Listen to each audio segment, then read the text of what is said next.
palagi na lang pag babiyahe tayo, meron tayong mga conversations na random, minsan naman kayo.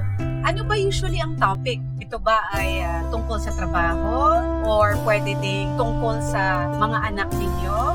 Or tungkol sa ibang tao? Bakit hindi natin palalahanan na dapat yung tungkol sa inyong dalawang mag-asawa ang nagiging topic of conversation? Especially, traffic na rin pag minsan. Ano ba usually ang pinag-uusapan?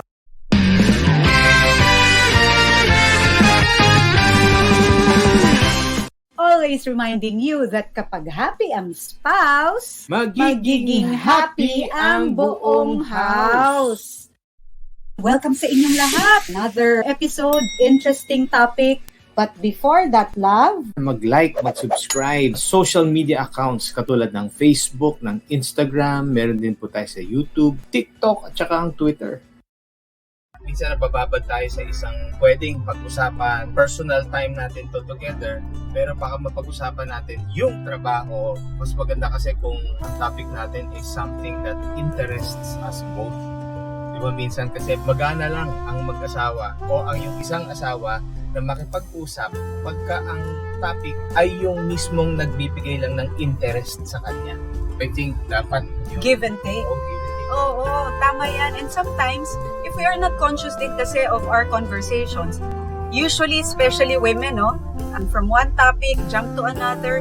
And then, maganda din siguro that if there are pressing issues, lalo na kung, let's say, hindi nyo naman kasabay ang inyong mga anak, use that time, pag-usapan ninyong dalawa. Depende sa season ng mag-asawa, kung ilang years na kayong married, or may anak na po ba kayo, or wala pa kayong anak. Maganda din na maging point of conversation kung anong mga concerns ninyo. Especially pag nasa sasakyan or nagbabiyahe. Minsan nagbabiyahe tayo ng matagal, tapos kung hindi lang tayo natutulog, kumakain tayo, tapos ulitin na naman natin, tulog, tapos kakain.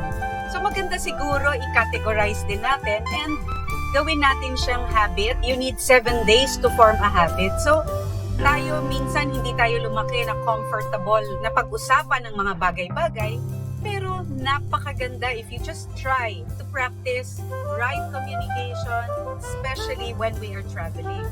So for instance, ano ba ang mga usual lang na practical na pwede namang pag-usapan na hindi kailangang pagtalunan habang nagbabiyahe? Drastic budget.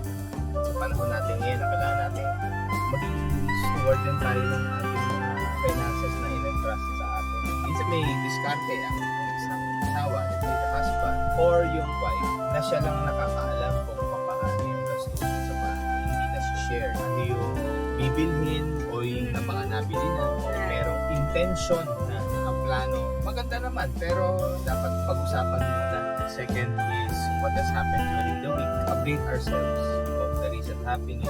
Dahil kung kayo naman din ay merong habit or discipline of praying for one another. So alam din nyo kung ano yung dapat i-believe. And going back to budget, ano ba yung mga ways then that pwedeng pag-usapan na hindi naman tayo kailangan mag-drastic cut ng mga bagay, pero paano pa tayo makakatipid so that money that is not spent, so pwede nyo pag-usapan yan kahit nasa sasakyan, pag-agrihan, pero I'm sure kung uupuan po natin, pag-usapan, ay marami pang mga bagay or avenue inside the marriage relationship at sa buong pamilya, pwede nating i-cut ng konti so that we can save more. Yung mga what happened during the week, kamusta ba kung nagtatrabaho po kayo or nasa bahay po kayo, pwede natin itong pag-usapan para mas maintindihan natin yung saloobin ng bawat isa. Huwag din natin kakalimutan yung mismong yung marriage natin. Yeah. The things that you have between you as husband and wife. Things that you need to settle, things na nagkaroon ng konting tampuhan, tapos